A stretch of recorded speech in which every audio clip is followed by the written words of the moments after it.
Steve, you're awake. Good evening to everybody. Shavua Tov and so forth. Good Tavach. And this will be number 4 as lecture series, which has turned out to be 16. If you get the brand new Where, When, and When, the updated version is in there, including the fact, now pay attention, I'm not going to be here next week, Mir Hashem, but on the other hand, we will have a lecture during Hanukkah. That's the new schedule. So, you know how it goes. We're constantly moving this around because sometimes I have these SIRs and things like that. So, keep that in mind. First of all, I want to start out by always do by thanking Shomer Yamuna for being our host for the venue. I also want to thank, as I always do, the Lehman family for sponsoring the lecture series. I want to thank tonight Yisrael Markowitz for, there he is, so Markowitz for sponsoring this specific talk, which was new. As I said, I planned, I should say, to cover this topic in 2 talks, and obviously it's got to be 4 because it's just so big. And I'm closing it down tonight, even though I can make it into 5. But I'm saying, well, what can you do? Well, you'll see what I mean. But even I have limits.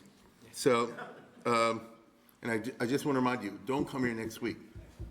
Right? No speech next week. Watch the calendar. It's all scheduled. Now, with any further ado, we're in the lecture series called The Last Years Before Oslo, the State of Israel and the Jewish People, 1988 to 1992. We're now to the 4th lecture in that series, called The State of Israel and the End of the Cold War, Part 4. Now, without any further ado, I'll get down to my remarks. So last week, we were in the middle of the tumultuous events taking place in the Soviet Union in 1989 and 1990. Now, why do we care? Why am I putting so much time into all this? Well, under Gorbachev, there were more than 1.5 million Jews in the Soviet Union, the 3rd largest Jewish community at that time. Prior to World War II, there were about 4 million Jews in Stalin's Russia, right? The old Russia. Hitler killed a bunch. And so what you had left over was about 2 million. By 68 and 88, about 300,000 emigrated. By the time you get to our story, there were a little over 1.5 million Jews in Russia. I just want you to know what we're talking about, because people have all kind of ideas, and it helps to get statistics. Maybe it does not help to get statistics. Maybe the statistics are wrong. Let's go to the next one. Lubavitch Rebbe always used to say there are 17 million Jews in Russia. Now, I don't know how the heck he came up with that figure. But on the other hand, Lubavitch plugged in. In other words, if you say it, I discount it. If Chabad, which had all this underground junk running in Russia, if anybody did, he said, obviously, if there's anything remotely true about this, what it means is a lot of people, A, hid their identity, and B, were probably a Jewish lady married to a Russian guy, and the children are brought up as goyim. But in point of actual fact, from the halachic perspective, it could be Jewish. I don't know. And he's also talking about from the Tsarist times. So the persecutions are not only under the communists, but from earlier times also. And there could be people, and we know this in countries like Spain as well, that they feel that they're not Jewish and so on and so forth. But if you really scratch down, they are. So all I know is when it comes to Russia, the Chabad has the inside track, as you see from the next one over here. Because here's Putin lighting a Hanukkah menorah. That's the Lubavitch guy in Russia, Lazar. You see him? See, he's tight. So they got with Putin. I mean, they're really tight with him. And as we'll see later on. So what I'm trying to say is like this. If Satmar says it, it's one thing. If Lubavitch says it, it's something different. Now, that's why we care about Russian history, and that's why we care about Soviet history, because of the effect it has on our own selves. Now, huge changes, as I've been arguing for the last couple of weeks, were about to occur for these Jews. First of all, and I'm just chazing over it a little bit, the rise of liberals and Democrats into prominence and political legitimacy in the new Soviet Union foregrounded the unjust treatment of the Jews, particularly the refusal to let them immigrate. So before Gorbachev and before the reforms, it was just taking nobody questioned the Kremlin policy. And ever since Lenin, the Jews are not allowed to leave. And if you say you like Israel or anything like that, you can get in big trouble. Okay? No one ever said, that's not right, because if you did, you got killed. And so now things changed. There are those, as I say, democratic liberals. That was while it was still the USSR. But the USSR was in the process of falling apart. Skipping a million details, let's just say that there were two main phases to this coming apart. First, the non-Russian republics declared their independence. So what you have over here is something called the Union of Soviet Socialist Republics, which is, let's use the analogy of the US Union, the United States, the Civil War, the Union, and Federal Union. And here a bunch of states simply declared themselves independent. Now, declaring yourself independent, at the time I'm talking about in 88 and 89, was not identical with actually being independent. But you said, we don't recognize the Soviet Union anymore. We want to be out of here. Now, the funny thing is, unlike in the United States of America, the Soviet Constitution actually said they can leave whenever they want. That's what they said, okay? So they hold it as a constitutional right. And when Stalin was in power, he said, who wants to secede? Just raise your hands. Just want to see. Who's in favor of that? No problem. You get it? That's how they ran the show over there. You also had the right to free speech, freedom of religion, all the rest of it. Raise your hands if you're interested in that. Now, legally, though, you could do it. And now Gorbachev was in power, and that's Stalin, okay? And so he can raise his fist and all the rest of it in the communist salute. Everybody knew let's put it this way, he was a man of law. He had a law degree, and he thought in terms of legality. No Soviet leader thought in terms of legality. I just want to be clear about that. In fact, there was a famous time under Khrushchev where he wanted to arrest and try these people, and I forget the details, but it was, against the Soviet law. And he said, don't tell me about Soviet law, we are the Soviet law. He told the judge, you can get in line with the program or else.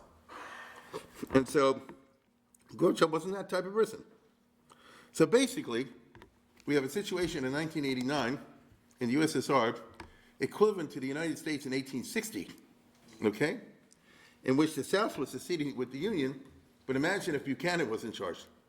So you have the John C. Calhouns who say, we're out of here, and we have the right to leave.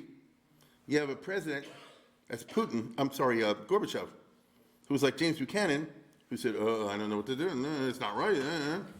And they did not ever get an Abraham Lincoln, who said, we're going to stop this, no matter what, even at the cost of civil war.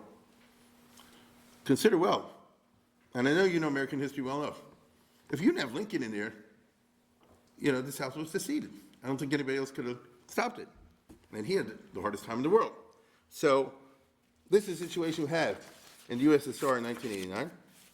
And so one Soviet Socialist Republic, that's the states, I think there were 16 or 17 of them, one Soviet Socialist Republic after another seceded. Gorbachev did not exactly recognize them. They weren't really free. I mean, the Soviet army was there. Lithuania can say whatever it wants. There were garrisons there all over the place. But he didn't crush them either. He didn't do what Stalin would have done, which is use the garrisons to crush the independence. So it was a tricky situation. Now, I recall, we in America were always like, this is too weird to be true. We don't know what's going on. And every day we were waiting for the next week what the new news would be. But now that we have 30 years of hindsight, so we have some luxuries, and we can see from a distance what was going on. Now, these were non-Russian republics seceding from a union totally dominated by Russians. So I'm going to be clear about that. They called it the Union of Soviet Socialist Republic, but that was a disguised form for Russia. Okay? So who ran the show?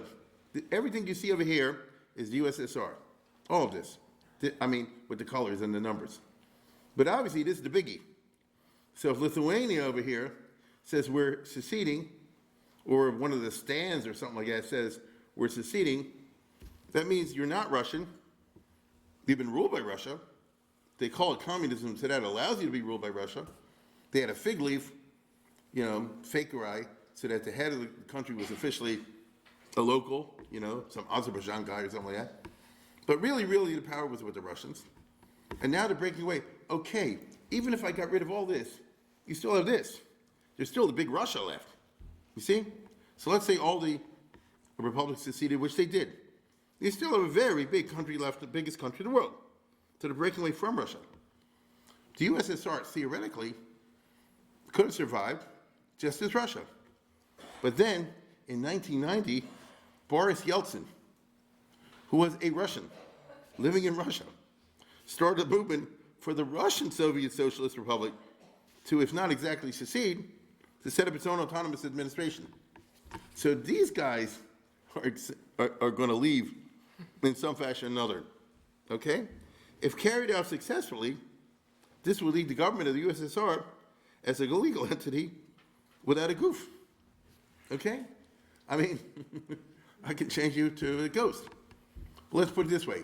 If all 50 states seceded, tell me what the federal government is. You see what I'm saying? It's a nothing. Doesn't have a goof. Well, Yeltsin eventually got his way. I'm skipping all the details. And in June of 91, the gigantic Russian Soviet Socialist Republic held elections, and they elected Boris Yeltsin as president of Russia, well, president of the Russian Soviet Socialist Republic. Now, I didn't say they elected him as first secretary. You see, that's the communist system. The old system is every one of those republics is part of USSR. They're formally constitutionally under the control of the Communist Party. And in each province or republic, there's a guy who's the first secretary of the local Communist Party, and he's the guy in charge at the top.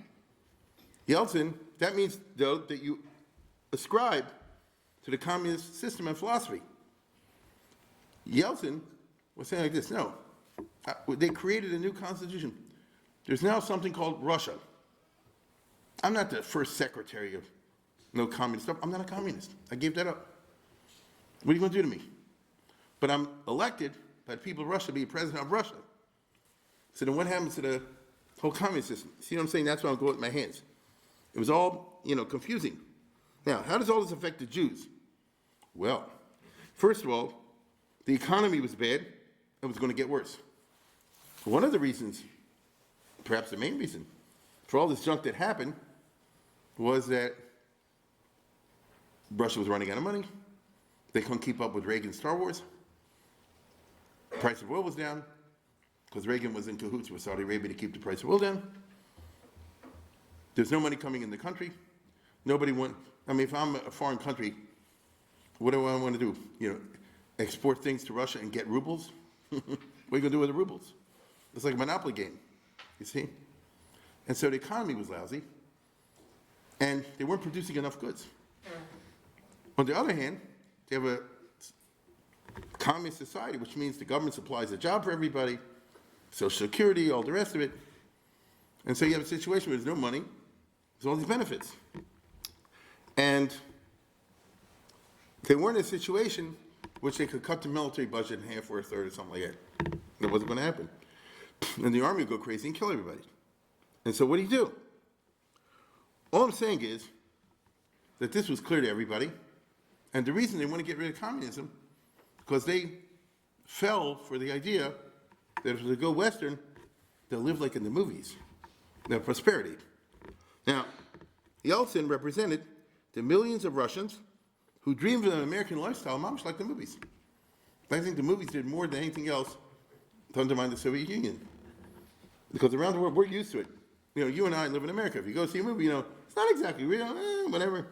It's good for dramatic purposes. But perhaps you say, like, some people live like that. You're from overseas, like, whoa, you see? And so they were going crazy. What do we have over here? On September, this is a very famous thing. I think they've turned this into an opera. It's become an iconic moment in culture. In September of '89, he also, a newly elected member of Soviet Parliament, this is before what I just told you, he visited the U.S., and following Space Center, he visited Space Center in Houston. They made an unscheduled stop at a Randall's grocery store in Houston, in one of the suburbs. He was amazed by the aisles of food stock shelf, a sharp contrast, bread lines, empty columns, stars from Russia. There may be people in this audience like this. Everybody remembers when the Russian Jews came right there, take them to Giant, take them to some market, They're freaked out. Isn't that freaked out? That's all you need. You don't need a political discussion. You understand? And then they always said the same thing. It's a Potemkin village. It's not for real. They say, just drive wherever you want. Here's the car. Here's the keys. Go wherever you want. Go to the A&P. Go to Giant. Go to Publix, whatever you want. Do whatever you want. And then come back and say, oh. So Yeltsin, who had a reputation as a reformer populist, roamed the aisles in Randall's, nodding his head in amazement, wrote Stephanie Anson. All right? He marveled at free cheese samples to giving food away, fresh fish and produce, and freezers packed full of pudding pops. Along the way, he chatted up customers because he didn't believe it. Right?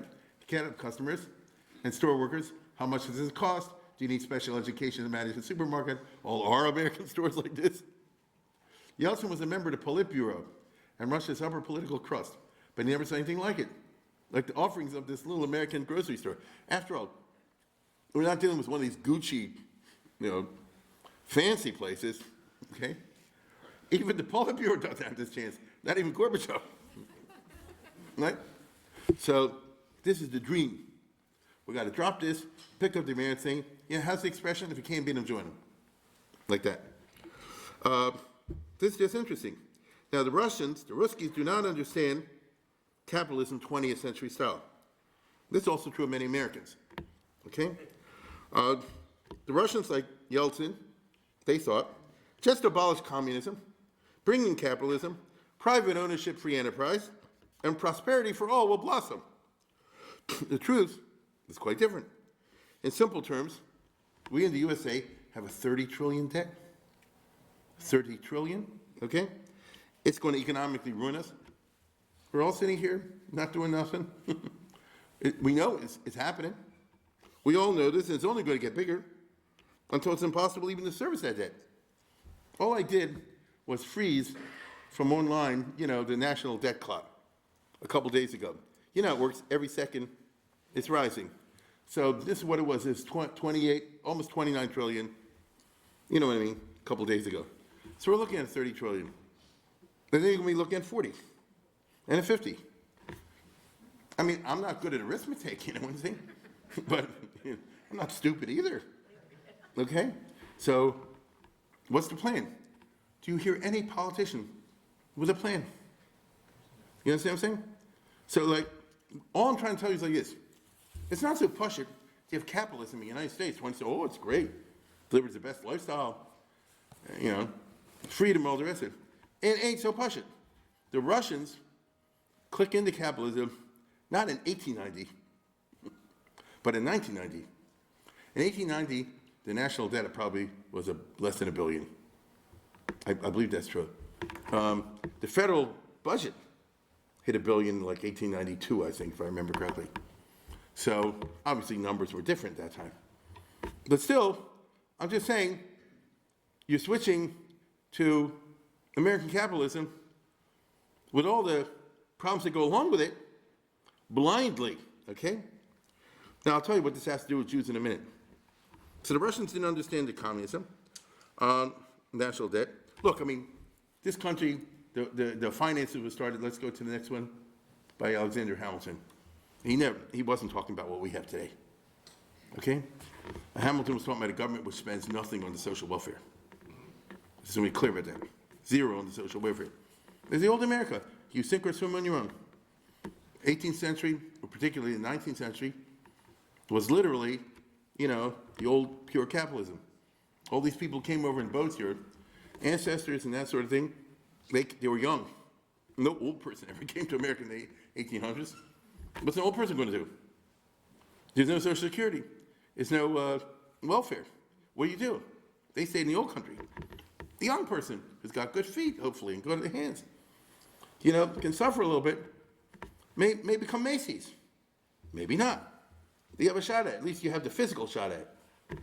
Okay? I just want you to understand, the millions of people born in this country didn't come expecting any kind of, government handouts, except in the 19th century fashion, which was you could get a farm in the Midwest, 40 acres and a mule, that kind of thing you could get, which is not a small thing. But a farm is not the same thing as getting a welfare check, right? Farm, you got to run it. And I think even we city slickers know farm's a hard business. So if you get a free 40 acres and a mule, that's wonderful. And it is, especially if you're a land-hungry peasant from Ireland or Poland, wherever. It is. But you're committing yourself to work like an animal yourself. Okay? Now, that's not the case in 1990. You see?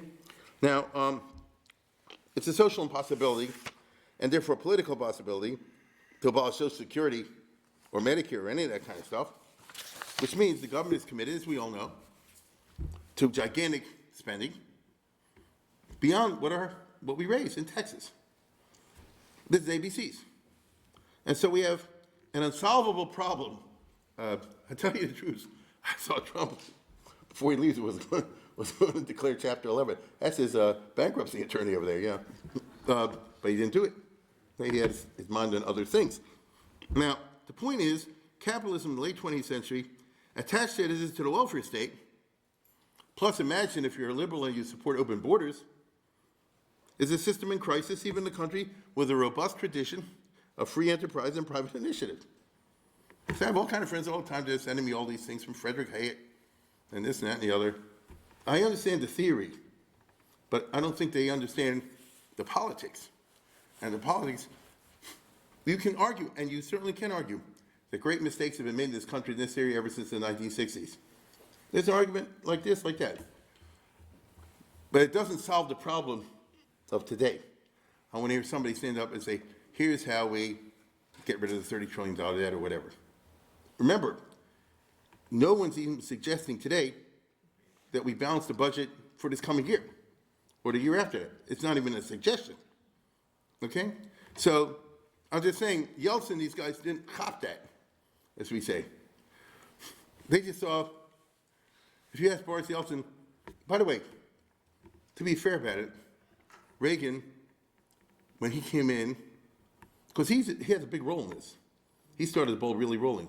The conservatives don't like to hear this, but the debt, when Reagan came in, was $1 trillion, and when he left, it was $3 trillion. Now, you say $3 trillion is doable, but you understand that started the ball rolling, because then it went to $4 trillion, and then it went up and up and up. And so things are what they are. Now,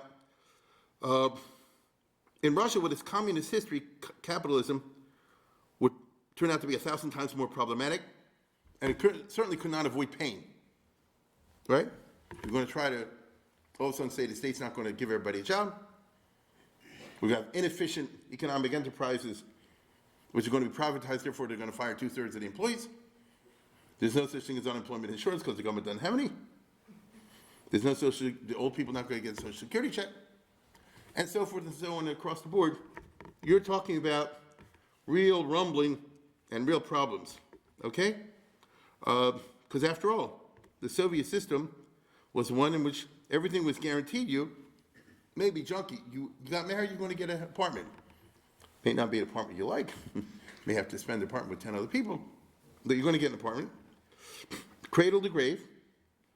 And now there would be, as we all know, painful adjustments, and you have the rise of oligarchs. Now, what does it all have to do with Jews? Whenever we talk about Eastern Europe, or you talk about significant change, watch out for the Jews, because they're going to get it, okay? In the past, whenever there's been political change in Eastern Europe, it's been accompanied by anti-Jewish violence. I'm going to show you something I just found the other day on online. I think they just put up recently, if you have a stomach for it. They show you what happened 100 years ago, the last time there was significant change in Eastern Europe, when they shechted 100,000 Jews. I'm talking about they shechted 100,000 Jews into Ukraine, in areas where a lot of your relatives came from. And apparently, they made movies of this, you know, the old black and white. Here, just look at this for a minute. This just came online. Now, this is a film that they put out at that time, 1921.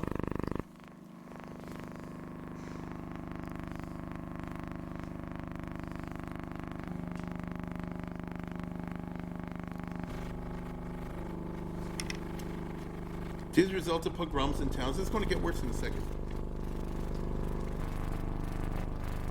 And by the way, it's happening all over the southern Ukraine.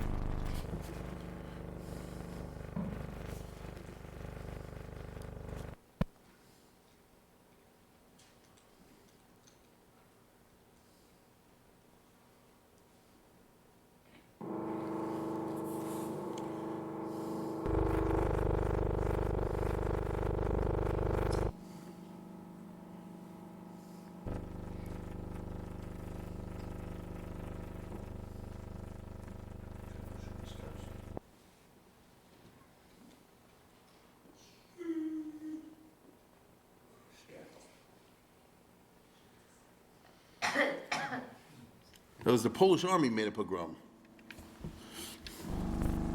Sefer Torah is destroyed.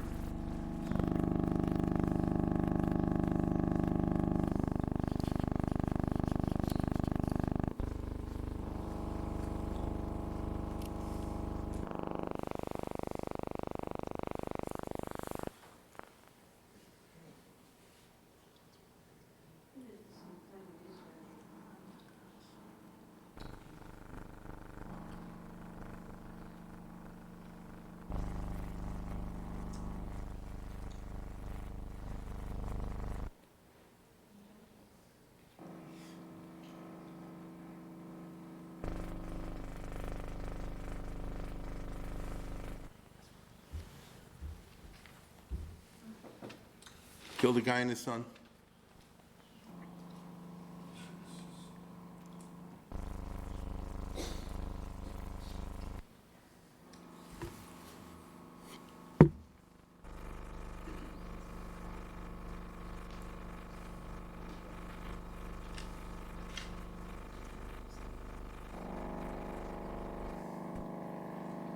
Killed by drowning.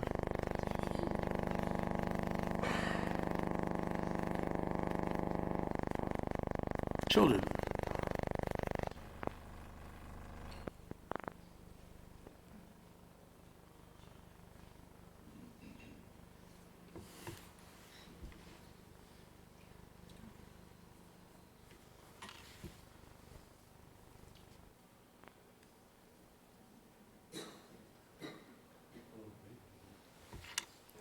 This is Rabbi Eber said, this is where your family ran away from. You understand? All I'm trying to tell you is like this. This has nothing to do with Hitler. This 1919, 1920. This is the locals, your next door neighbor. Or, who's not your next door neighbor, some group from next town. Let's say a group formed in Aberdeen, in Havre de Grace, came through here. Doesn't matter. You understand? Nobody stopped them. And they're all kind of terrible tortures over there. And that's who they are in that part of the world. And now you're the great-grandchild living in 1990 in Russia. And you see the communist system is falling down. It's going to be replaced by who knows what. One thing is clear, there's going to be a lot of social pain out there. A lot of people are going to be angry. And when people in Russia, in that part of the world, get angry, they do many things. One of the things on the agenda is go for the Jews. At least that's what experience has taught them. And that's why all these things made everybody scared. Okay? Now, as the lands of the USSR were about to transition out of communism, some people were definitely going, we noticed from today looking back 30 years, some people were going to suffer because of ethnic issues. I mean, like in the outer republics, you don't even know about this. The Azerbaijanis versus this group, that group, the Armenians and so forth.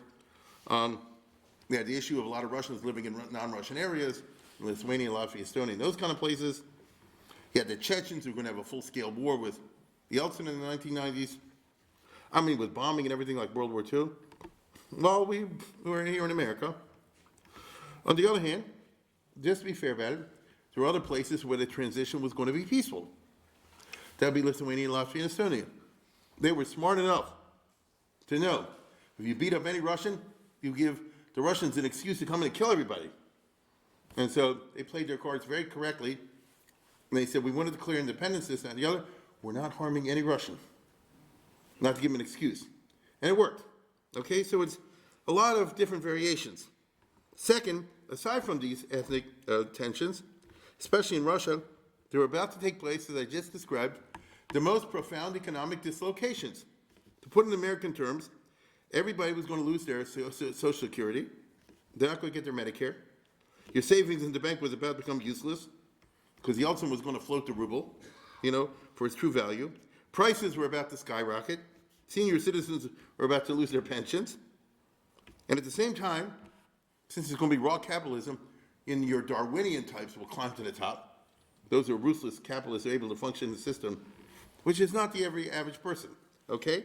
And they will start flourishing in the new capitalist jungle, including Jews, okay? Including Jews, because in this kind of situation, certain types of people have the talents to flourish in that environment.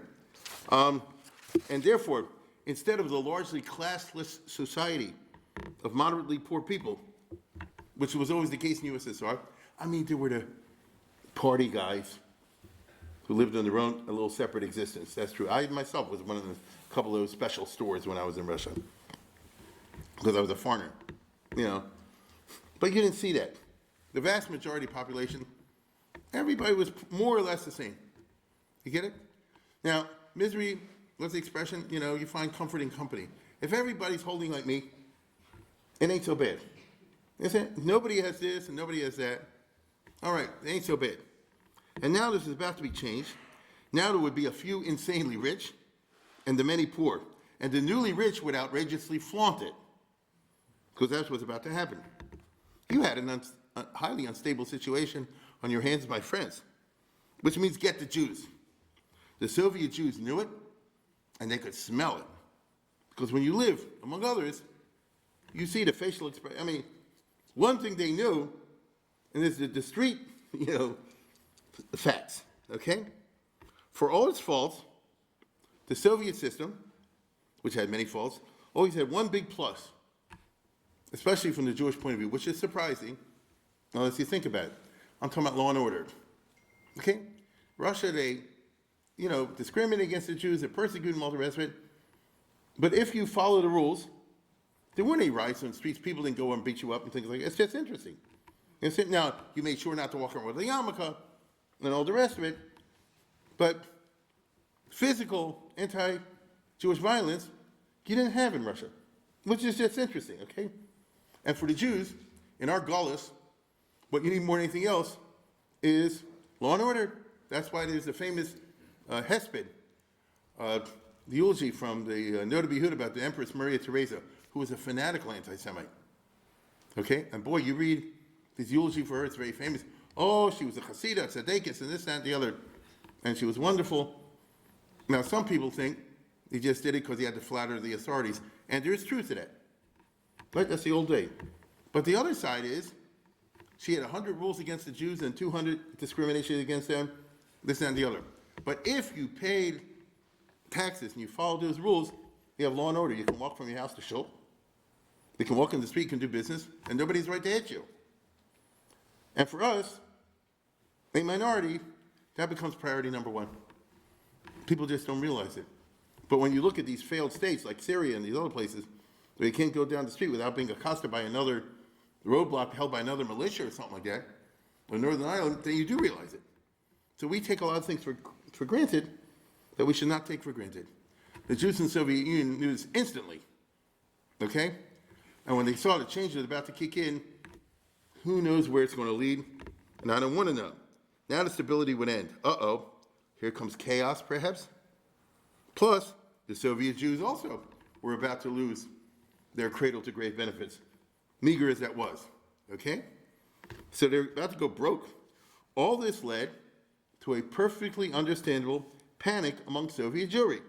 I mean, a real panic.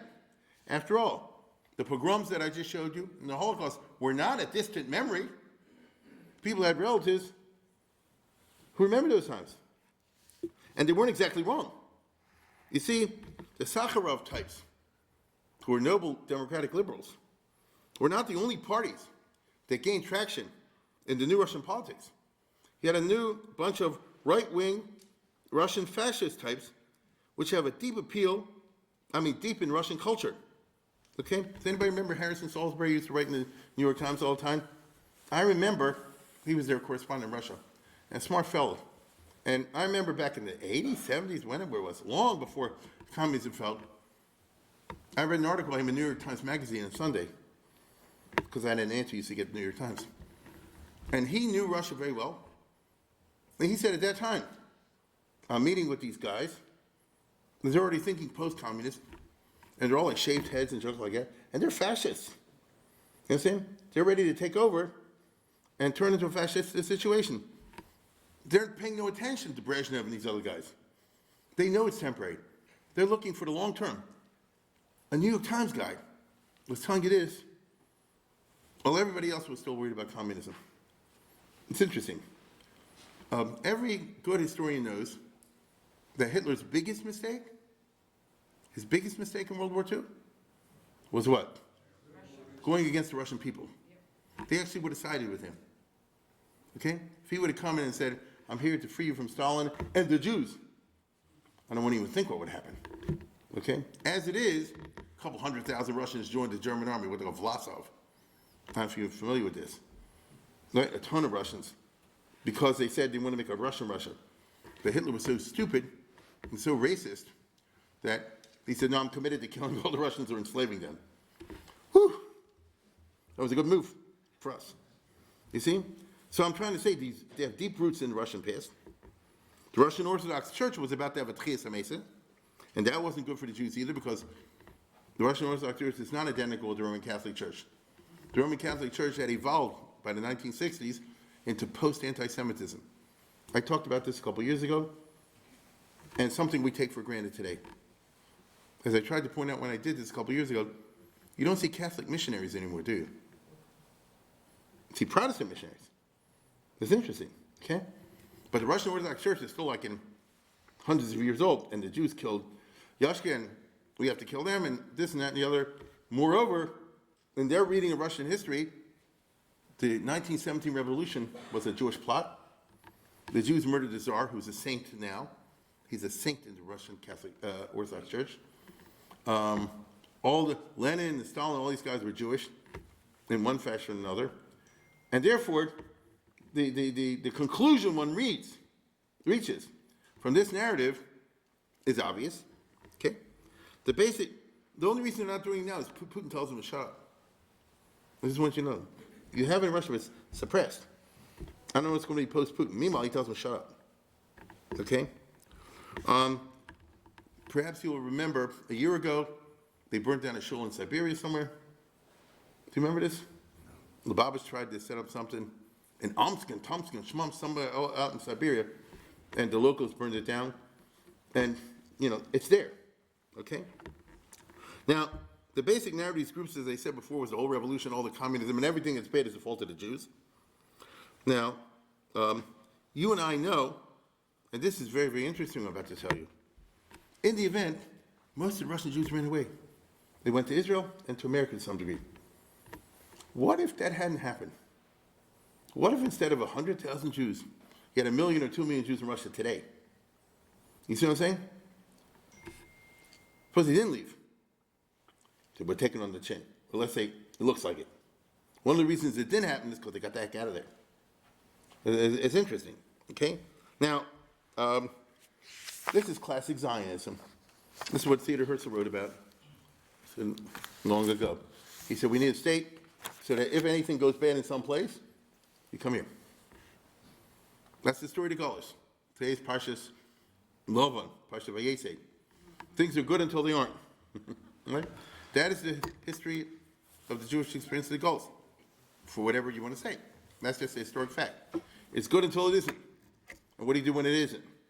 So if you have the good luck to live in Spain during the centuries when it was good, if you have the good luck to live in Poland when it was good, if you have the good luck to live in Germany when it was good, I could tell you the years, right? If you were born in Germany around 1840, you died in 1930, all right. Right time frame. What if not? What if not? And so the scene was set in 1990 and 1991 for a panic-driven mass exodus, because this time it's not going to be the 1930s. There is an Israel. It's not going to be the 30s. In the 30s, they want to go, and nobody will let them in, as we all remember. Right? To St. Louis, I'll use a simple word. Now, it's not true. So we're not talking about 20,000 or 30,000 or even 50 or 60,000 leaving. We're talking about 250,000 leaving now. I mean, in the immediate future. Right now, this was beyond the mentality of Gorbachev and his communist officials. Additionally, their decision-making could not help but be colored by Soviet Middle Eastern foreign policy. Soviet Middle Eastern foreign policy. For example, already in January of 1990, Gorbachev was willing to allow direct flights from Moscow to Tel Aviv. I remember it was a big deal in the news. They actually allowed 100 people, 200 people on a plane, or 2 or 3, to fly straight from Russia to Israel. Perfect. But after a few flights, he froze it. Why did he do so? Well, in Israel, you had Israeli politics. I'm talking about 1990. That time you're talking about the fight between the Likud and the Labor, or between Shamir and Peres. Okay? There was a sharp division between these two, right? Remember, they had this rotation, but after the 1988 election, it was some kind of a coalition business until it wasn't, and they were bitter rivals. There was one of the major policy differences between them, perhaps the major policy difference between the Likud and Labor in 1990, was the Shtachim, the territories. That time Gaza, Yehuda and Shomron, Golan, right, the occupied territories. There's a big difference between the two, as we all know. The Labor wanted to give it back within the context of a peace treaty. The Likud said no. Shamir gave a speech in January 1990 in the Neve Yaakov, which were the Russians already there, right? And he got carried away in his speech. And anyway, he was having fights with Bush and Baker at that time. And he shot his mouth off stupidly. And he said, oh, don't worry about Shtachim. We're going to bring 1 million Russians now, and we're going to put them in the occupied territories. And then we'll have a Jewish majority over there. Chacham. As soon as Gorbachev found out about that, he said, we didn't sign up for that. They wanted to go to Israel to settle among other Jews in Tel Aviv, Haifa, those companies. This is not part of a political agenda for the Likud, and so he froze it down. Okay? Which is why, he was a fool. Domestic politics does that. Happened in every country in the world. Domestic politics leads you to say things, just keep your trap shut. Okay? Keep your trap shut. Now, as 1990 proceeded, however, January, February, March, April, May, and so forth, Gorbachev was simply becoming less important. Less and less calling the shots. Because most of the Jews live now in Russia. The person who counted more and more was Boris Yeltsin, who was an interesting person, quite different than Gorbachev. I don't think really people, especially we Jews, have ever paid attention to Yeltsin, except peripherally. Now, Yeltsin definitely had what I call his buffoon side. Because guess what? The guy liked to drink. I know you're shocked to hear this, right? And therefore we have a famous set of stories here. He's wrong.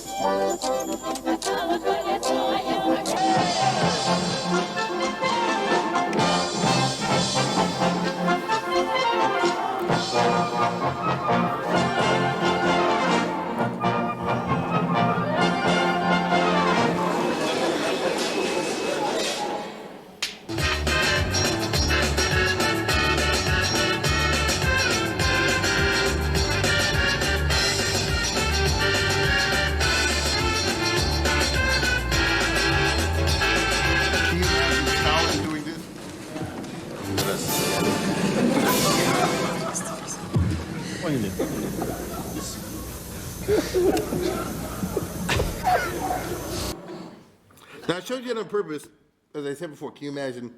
I could imagine Khrushchev doing this. I could imagine Stalin or Lenin doing this. Okay? Now, he had his buffoon side, but pay close attention to what I'm about to tell you. All of that pales into insignificance when it comes to Yeltsin's place in Jewish history, because he played a historic role. Yeltsin was the first leader of Russia in all of history who was not the least bit anti-Semitic. It's interesting. As a matter of fact, the opposite. He's the type of regular Russian out there, from the Amcha, from the bottom up, and the Russian people, except the ones poisoned by the ideology, are not anti-Semitic. My father lived in Russia. He always used to tell me when I was a kid, he said, the regular Russian is not a bad guy. If they get poisoned by this stuff, you understand? That's a different story. And there's been plenty of that. That the regular Russian is actually a very generous person. In the Tsar's time, when the political prisoners used to be marched to Siberia, he told me this. The peasants would come out and give them food and all the rest. They're not bad people. But how do you get that? He also happened to come from this celibate, okay? As the guy increasingly in charge of decision-making in 1990 and 1991, Yeltsin did something unthinkable to Gorbachev and his officials, his chinovniki. He said, look, this is what Yeltsin said. Look, if the Jews want to leave, let them leave. If they want to stay, let them stay. Get off their back. Why are you acting so anally towards them? Gorbachev said, but many of them are educated. They can be of use to Russia, to USSR. Yeltsin said, so what? They want to leave. They have that right. I want to hear from you why they do not have that right. And anyway, it's your fault. You and your communist cronies and all this junk. For decades, you persecute them. You disallow the Jewish religion. You criminalize the Jewish culture. Why? Just because a Jew wants to be a Jew. That's a natural thing. That's why the Jews, as well as the rest of us Russians, have come to hate the Soviet system. It's obsessed with control and preventing people from doing what their human nature tells them to do, whether in economics, in religion, or anything else. Personally, I can't see anything wrong with a Jew who wants to be a Zionist. Why is that a crime? This is unthinkable in the rhetoric. In other words, how is this hurting Russia if a Jew lives in Minsk or somebody wants to be a Zionist? Tell me how this is a threat to Russia, to the Soviet Union. Such rhetoric knocked the wind out of the sails of Gorbachev, because he was exposed, as with the whole system, as intellectually and morally bankrupt. Power charismatically passed to Yeltsin, and since Yeltsin had no problem with opening the gates opened. Yeltsin is not a well-known figure in Jewish history, but he should be. He should be. At this point, the hardliners, who were to the right of Gorbachev, tried to stage a coup, if you remember, in the middle of '91, but it failed disastrously for them, for they were totally discredited, and Yeltsin came out smelling like roses. Remember, he climbed on the tanks and all this sort of thing. Okay? In the middle of 1991 then, after this, Yeltsin led Russia to secede from the USSR, which means there's nobody left. All the little ones on the side left earlier. Now Russia seceded from the Soviet Union. That means you have a federal government with no states. Right? Federal government with no states. The USSR was a union with no states. This led to the extinction of the USSR at the end of '91, an ignominious end, which in this day and age, the surrealistic world we live in, was actually recorded on Nightline. Right?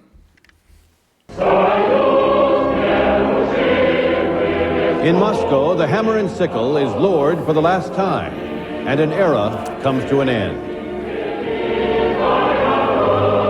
Я прекращаю свою деятельность. I am ceasing my activities in the post of President of the USSR. The tricolor banner of the Russian Republic now flies over the Kremlin. And from the White House, President Bush salutes the man who presided over the end of the Soviet Union.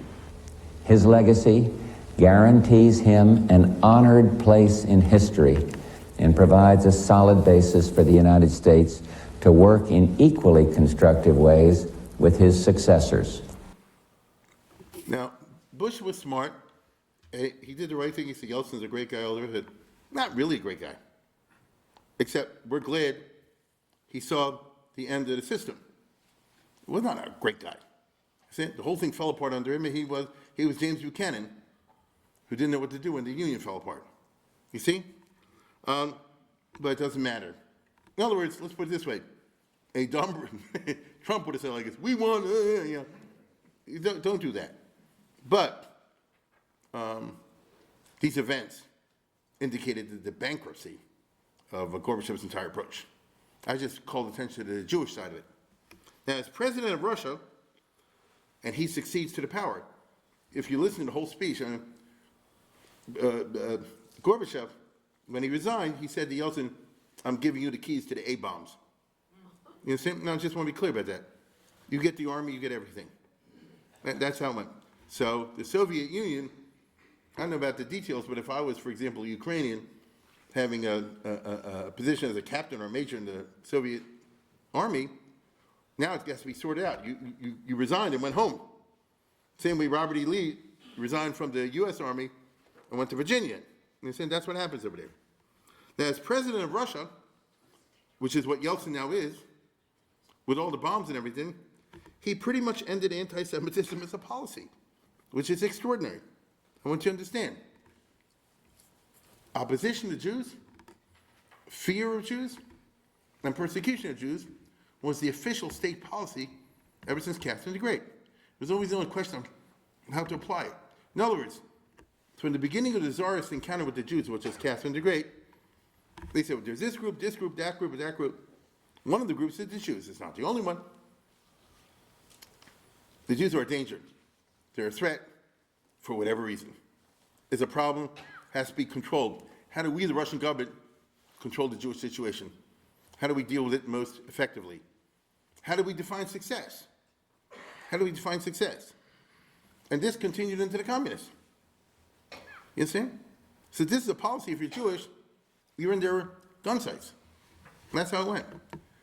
What's interesting to us is this was the largest Jewish community in the world, therefore it mattered a lot, which is why a lot of your grandparents ran away from Russia.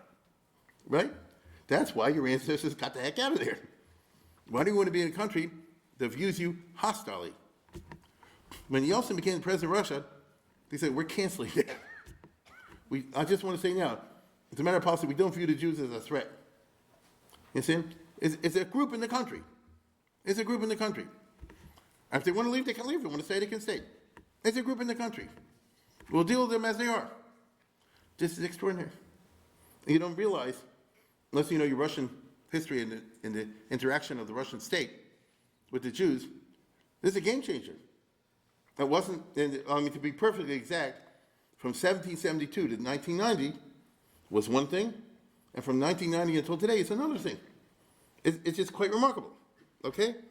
Now, Vladimir Putin has continued this. Whatever you want to say about Putin, he has not regarded the Jews as an object of hostility. Is this interesting? I'm talking about the Jews in Russia. He deals with them as they are. He said many times, he said, if the Jews want to come back, we need them. But if you don't want to come back, you stay. Okay? How many Jews are in Russia now? About 150,000, something like that. That's all. That's all. But no, I'll tell you again, you just look it up. Yeltsin said many times, if you want to stay in Israel, I get it, because you Jews want to be in Israel. If you want to come back to Russia, especially if you have some kind of skills, we want you back. So in other words, there's nothing hostile about anything I just said. Correct? There's nothing bad in what we just said. And the truth of the matter is he's going out his way. In other words, the policy I'm talking about is the policy of Yeltsin and Putin. That's what we're dealing with. I don't think most of us in America realize this, because I don't know how much we paid attention to Yeltsin back in the 90s, and he was drunk a lot of the time. And all that is true. All that is true. And the economy went through this and that and the other. All that is true. I don't know if Russia defaulted a couple times on the debt. All that is true. Right now, tonight, in this context, I don't care about that. I'm dealing with one specific thing, which is what's the story with Am Yisrael? And there has been a radical change, and it's quite remarkable. Now, I don't say it's permanent, and the demons are there below the surface, and nobody knows what's going to be tomorrow. But meanwhile, we are living in extraordinary times. I just found this the other day. You'll like this, because Hanukkah's around the corner. Watch this about the Lubavitch and Yeltsin from Y.Y. Jacobson.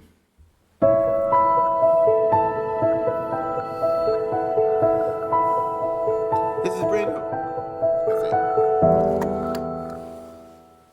Last night, I had a conversation with the chief rabbi of Russia, Rabbi Beryl Lazar, and he shared with me a marvelous experience that happened a few years ago on Hanukkah.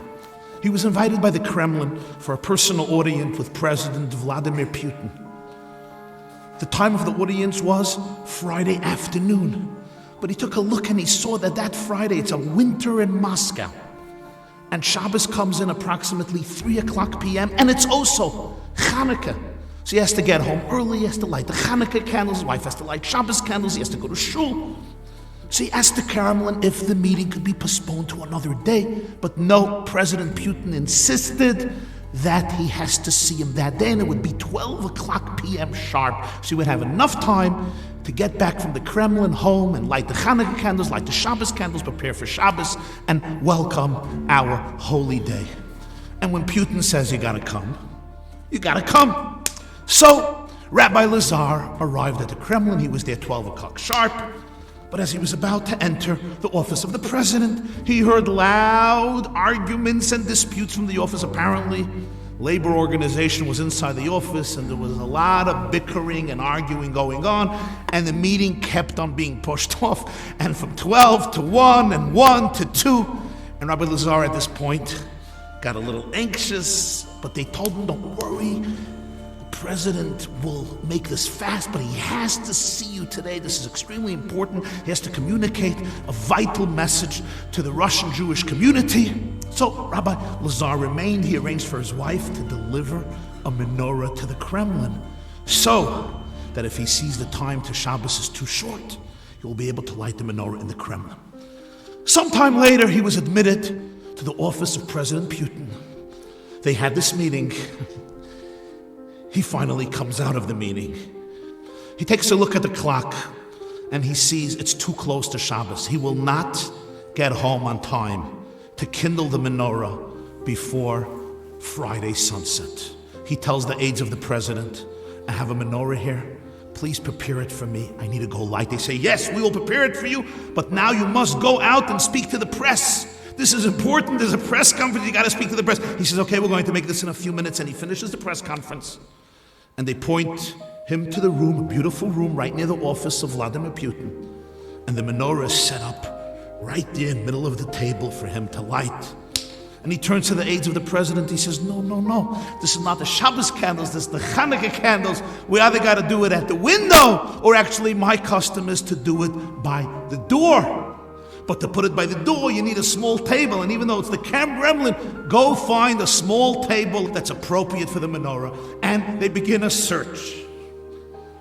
And they find a small table and they set it up by the door. And now the menorah is by the door and there's oil and wicks. And Rabbi Lazar says, I need a match to light the shamash, to be able to light what was the first Hanukkah candle.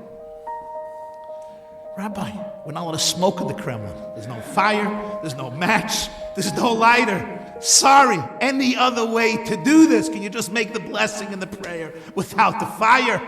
He says no. And he takes a look and he sees there's only 4 minutes left to Shabbos. Then he thinks to himself, when I came into the Kremlin, outside there was a security guard. I'm sure he might smoke. He asks them to go look for a match. But he realized he got to do it himself. Takes the elevator, runs down, gets a lighter from the guard, runs back up, lights the menorah. The aides of the president are watching him light the menorah at the doorway in the Kremlin, right near the office of President Putin. He makes the blessing. Haneris halalu anu madlikin alachuas manisim alanafloyas. We light these candles for all of the beautiful miracles that Hanukkah commemorates. He looks outside as the sun is slowly setting on the horizon of Moscow, and a new Shabbos comes in to the world. Now he has to walk home and walk to shul. And it's almost a walk of an hour and a half. And it's Moscow in the winter. And it's one of the coldest nights in Moscow. 10 or 15 below zero. So he sits there for a few minutes at the menorah, enjoying his final moments of warmth and comfort. He says goodbye to the aides and he begins his trek home. And suddenly he turns around. Who's accompanying him? The Russian minister of religion. The man says, you're not walking home alone. I am walking home with you. He says, you're a Gentile. You can drive. You don't have to walk with me on Shabbos. I'll walk home. I'm fine. He says, no. You're here because of us. We brought you here. We are the ones responsible for this whole chaos and commotion and mess, and therefore it's my personal responsibility as the minister of religion to walk home with you on Shabbos. On the trek home, it's freezing cold. And Rabbi Lazar turns to him and says, I just want to ask you a question. I made a real commotion over there with the menorah and the table and the window and the matches and the fire and walking home. Are you a little annoyed with me? Do you think I'm a little crazy? How do you feel about it? And he looks at him and he says, you think we can't deal with Jewish spiritual leaders who don't take Judaism so seriously? Of course we could, but we don't want to, because we can't really trust them. You're a man we know we can trust. You have principles. You have values. You're going to walk home on Subbota, on Shabbos. You are the types of leaders we trust and we want to deal with. The world respects Jews who respect Judaism. The world is embarrassed by Jews who are embarrassed by their history, heritage, and faith. Never be ashamed to be like the oil, true to your identity. Happy Hanukkah. Isn't that good? Now, why am I? First of all, it's a cool story. You can turn that off. What's my point? This is unthinkable. Prior to 1990, okay, it's unthinkable. And say what you want to be cynical and all the rest of it. It's a game changer. Now, this has really happened because of Yeltsin, and Putin has kept it up, and therefore, the last 30 years, and I don't know how long it's going to last, is always going to be in the history books like a remarkable period. You know, future historians will say, what happened? To me, when you see the next picture, this is too much. This is Hanukkah a couple years ago. They brought the Red Army Choir to sing Mo's Sur or something like that. Okay? So, all I'm trying to say is, and I'm serious, can you imagine this happening under Brezhnev, under Khrushchev, certainly under Stalin or Lenin or anything like that? So I'm trying to just share with you the gargantuan nature of the changes that kicked in. Now I got to tell you the truth. When I heard this story, I'm a little skeptical. I do trust him, but it's exactly like a story from American history, because about 120 years ago, approximately 1903, you had during the administration of Theodore Roosevelt, there was Cyrus Adler, who was number 2 at the Smithsonian. Cyrus Adler was one of the founders of conservative Judaism, and he was a Shomer Shabbos. And he worked in the Smithsonian until Friday. Then Friday he always took the train back to Philadelphia. He was a member of the Mikveh Israel Synagogue, and that's where he had Shabbos. And never had trouble with that. And I think it was 1903, 1904, he got a phone call from the White House from William Loeb, who was the secretary of the President of the United States. And he said, the President has to see you tomorrow in some urgent business. So we have you booked in at 12 o'clock on Saturday. And you know, in 1904, they didn't want to say anything. He figured, shoot, you lost the Shabbos. You know, you didn't want to make waves. And so he said, okay. He said, okay. And he figured, we'll make, secondary plans. We'll make secondary plans. It is what it is. And then like 20 minutes later, the phone rang again. It was Teddy Roosevelt, who had been the governor of New York, who was the sheriff or something like that, of the city of New York. No, he knew he knew the Jewish community very well. Teddy Roosevelt like this. I see they booked you here for Shabbos. So he said, well, he put it in there. He said, well, listen, what do you want? Loeb is a Meshumid, so he doesn't like Jews. Because William Loeb was from Germany originally, and he came from such a background. And he said, we'll make it for another time. So it's a little bit like the Putin story. But anyway, since the gates were now open, and anti-Semitism looked as it might be around the corner, because I told you they're afraid of pogroms, and no one knew at that time that Yeltsin would strongly reject anti-Semitism, because I told you, I have the luxury of hindsight. We can look back. They knew at the time. And since the history of open gates in the past was that they're only open for a short time and then they close, right after the Second World War, and there are people here who can tell you, shortly, 45, 46, 47, you could get out of Russia, go to Poland, to the DP camps and places like that, and you could escape. So there are people who, because the borders were floating, it wasn't clear, and Stalin, for 5 minutes, let the borders be open. That's how a number of Jews got out. Because you make it to Germany, to the DP, and then you're okay. And, but then they closed it. And so you have to hop around, as they say. Who knows if Yeltsin's going to have the doors open for a long time, or maybe this is a temporary business. This will be the only chance to get out. It's like the people in the 30s who said, oh, if I only would have got out this time or that time, which is true, okay? So because of that, 250,000 Soviet Jews, 250,000, immediately sought to leave. Right now. This amazing reality presented everyone with a philosophical question: what happens if your dream actually comes true? You understand? What happens Like, what does Israel do now? Israel, of course, went into crisis management mode. Every El Al plane was diverted to Moscow, Leningrad, Odessa, Kiev, Minsk, whenever there was a big city with a big airport. Yeltsin said everybody can leave, whoever wants to leave. They were flown straight to Israel. They chartered planes. They went crazy. I remember some people got by train. Let's put aside, for the moment, I'll have to talk about this in the future sometimes, the problems that Israel had with absorbing the Bayot HaKlita, with all these Jews coming in. But rather, let's consider the following, what I call the Zionist Scandal. Most Jews are getting out of Russia. They don't want to go to Israel necessarily. They're only leaving because of a panic situation, because of the changes they're kicking in Russia. I'll say it again, and I don't blame them. But that's not the same thing as saying, oh, I've always wanted to live, Lios Am Chavshi B'Artzeinu, and so forth. It's not the same thing. Just didn't want to get out of Russia, okay? Before the pogroms hit. Everybody wants to get out of Russia. Remember Bob Hope's line? President Kennedy has already sent a message in the teletype. He wired Khrushchev, get out of Berlin, get out of Vietnam, and get out of Cuba. Khrushchev wired back, never mind that. How can I get out of Russia? Everybody wants to get out of Russia, you know? So most of them want to go to America. Uh-oh. And Israel, let of 250,000 people with 2 coming to Israel. You see what I'm saying?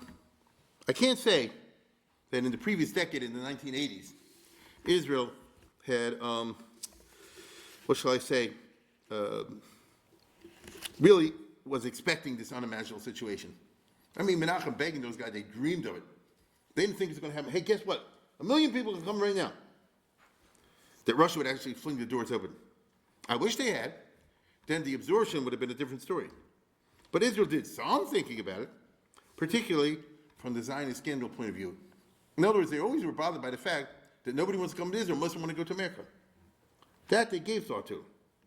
And both Shamir and Peres, both Labor and Likud, agreed on this.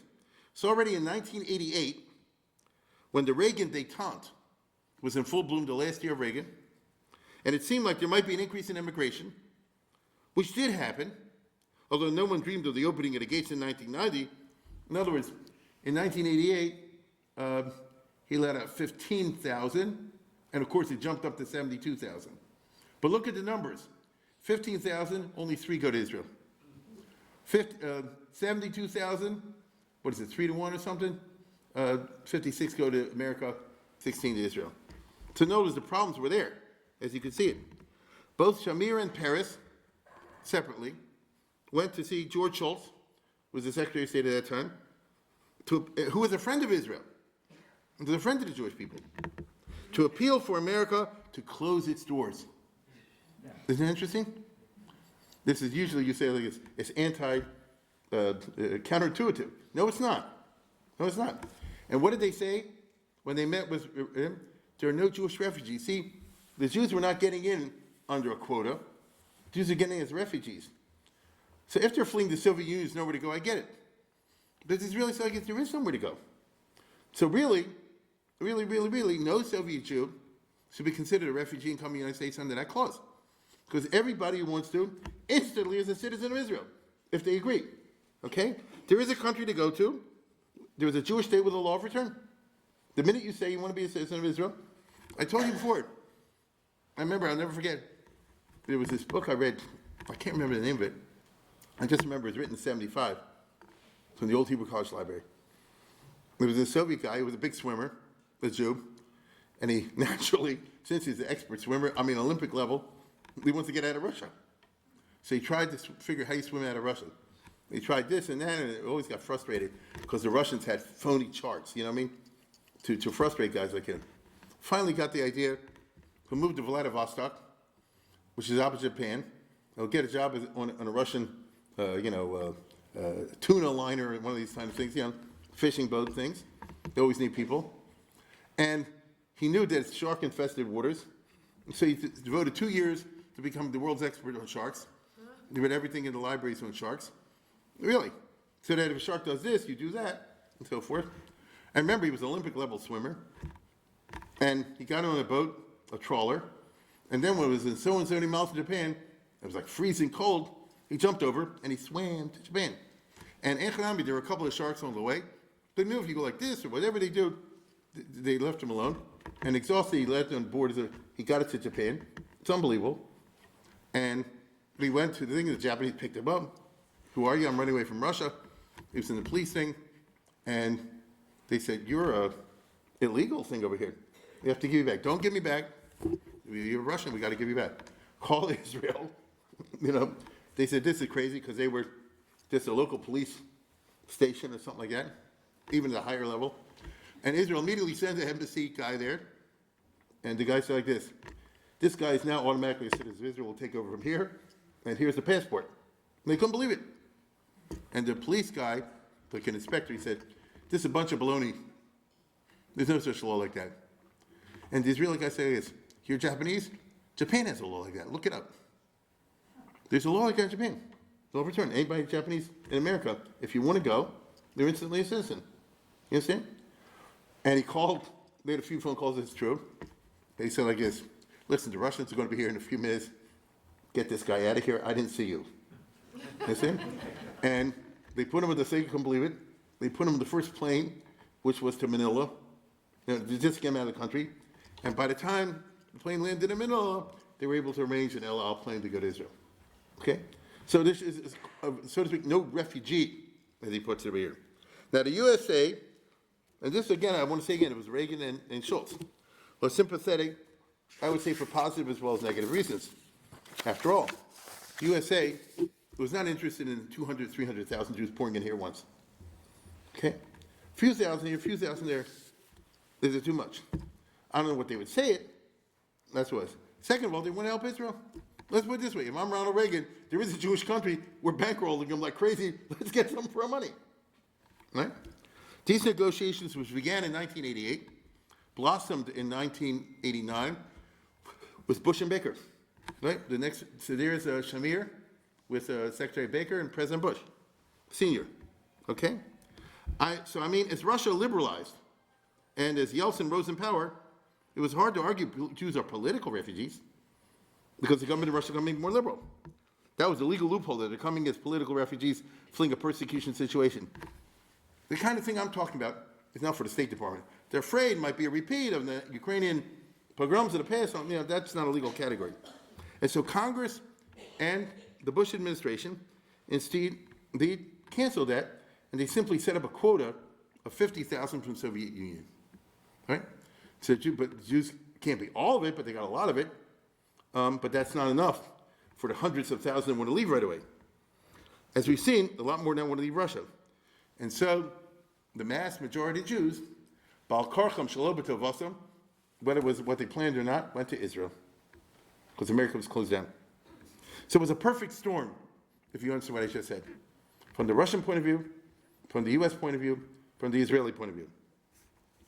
Although, just at that year, Germany, of all countries, was about to throw a spanner in the works, because the following year, the Germans would say, anybody wants to come here, we'll give them all the great benefits. But that wasn't right away. Okay, the effects were not immediate. For now, in 1990 and 1991, the Russians flocked into Israel in an undreamed of wave. Look at the numbers of 185,000 Jews poured into Israel in 1990, and 148,000 in 1991. So all of a sudden there showed up in Israel not 250,000, a third of a million. A third of a million overnight. Okay? And twice as many more would come in the next decade over the course of the 90s. So 1 million, or almost 1 million. That's a crazy number for a country like Israel. The story that we look back at is so remarkable to me because most of us lived through the beginning, the middle, and the end. How long was the Soviet Jewry movement? About 25 years. Not that long. From the first Devishi guys, from Jacob Beerbaum, the true student of Soviet Jewry, and Karl Bach and all that, that was the 60s. Wasn't that long? That's when it started, the mid-60s. So it took from 65 to 1990. When it started, and even people say like this, we should live, our grandchildren should live to see Russia let the Jews out. Maybe. You understand? Maybe. It goes a lot quicker than you give a little bit of a stylist goes a long way. Right? And we are old enough to remember, for example, Shlomo Karlach invented the song Am Yisrael Chai for the Soviet Union. It's not many people think it's a pasuk or something like it. It's not. He, listen. This was made because they requested there should be a song for the Soviet Jewry movement.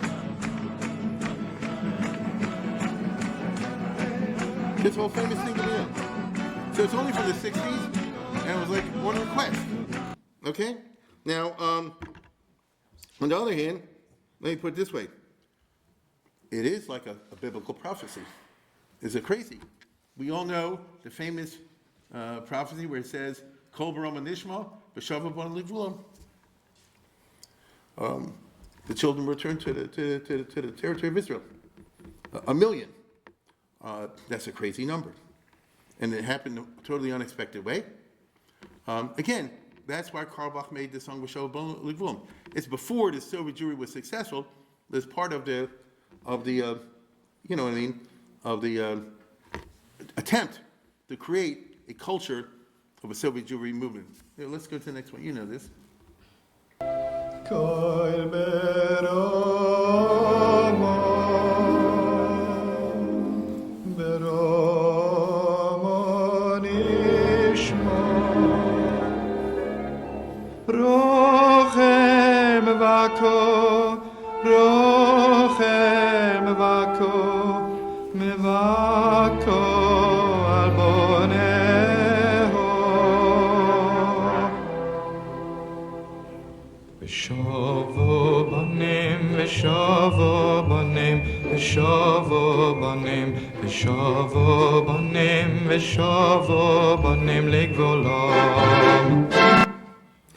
Now that was from the Bible, but it was politicized for a perfectly good reason. All right? I'm in favor that the Russian Jews should be in Russia, should go to Israel instead. Now, the question, of course, is, could Israel handle this? That's not a question of Karlach songs. That is a tough subject, but we're out of time tonight, so we'll return to this, I don't know when. Good night.